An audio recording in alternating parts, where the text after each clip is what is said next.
Bonjour à tous, tous les followers, tous les amis de la page Facebook IDL. J'espère que vous allez super bien.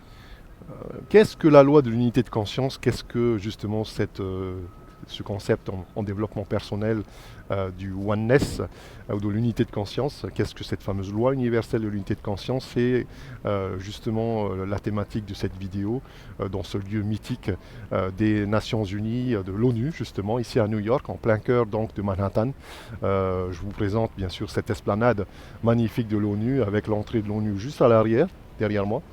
Et j'ai choisi cette petite salle de classe en plein air, ici sur l'esplanade, pour justement bien dédier cette vidéo à mes internautes, mes amis, mes followers de la page Facebook d'IDL. Donc je vais rejoindre justement cette salle de classe et je fais un petit coucou à mes stagiaires ainsi qu'à mes proches. Alors, en matière de développement personnel, il y a une phrase, il y a un élément fondamental que l'on peut effectivement aussi trouver en matière d'unité de conscience, bien sûr, d'interconnexion, de, de de conscience unique que l'on peut trouver à partir de cette parole de sagesse africaine, Ubuntu. La sagesse Ubuntu, c'est l'Afrique du Sud. I am because we are. Je suis parce que nous sommes.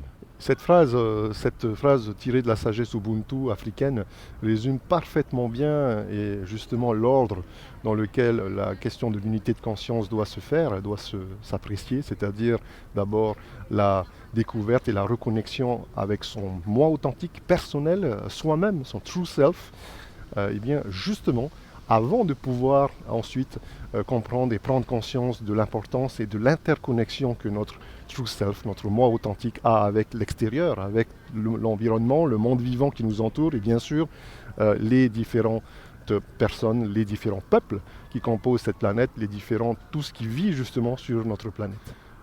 Et on a très souvent effectivement imaginé par construction intellectuelle, souvent tiré d'une certaine forme d'ego, eh bien qu'on pouvait créer à partir de cet intellectuel, de ce mental, de cet intellect, eh bien, les conditions dans lesquelles cette unité de conscience pourrait fonctionner entre nous. Et je crois qu'il n'y a pas de meilleur site qui puisse représenter cette symbolique-là même que eh bien, les Nations Unies.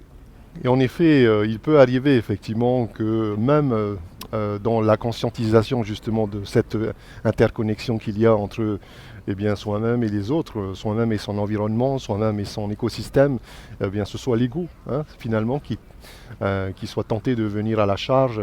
Et donc à ce moment-là, nous reposerions donc nos relations interpersonnelles avec l'environnement ou avec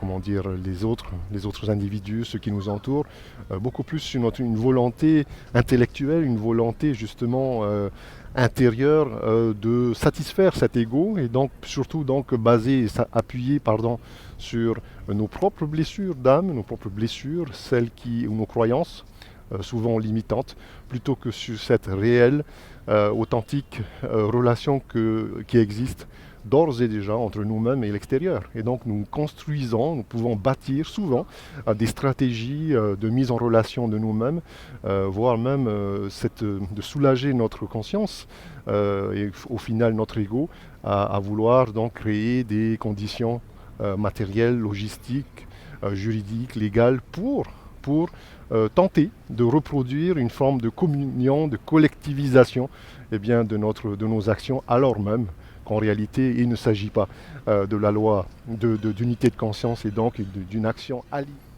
Il peut alors arriver effectivement que, bien que empreintes d'une très bonne foi, eh bien, nos actions s'appuieraient alors davantage beaucoup plus sur nos croyances limitantes et nos blessures, nos propres blessures d'âme, plutôt que sur cette réelle interconnexion et conscience que nous sommes une seule et même énergie tirée d'une seule et même source. Il y a donc bien un discernement et une distinction à faire entre d'un côté une action alignée sur son ego, bien que produisant des résultats qui momentanément et sur le court terme soient positifs, et une action qui repose sur justement cette prise de conscience que nous sommes une seule et même conscience, et donc sur cette loi universelle de l'unité de conscience. Voilà les chers amis, depuis cette salle de classe en plein air ici à Manhattan, dans l'enceinte de l'ONU, eh bien, je vous adresse tous mes encouragements, mes salutations chaleureuses.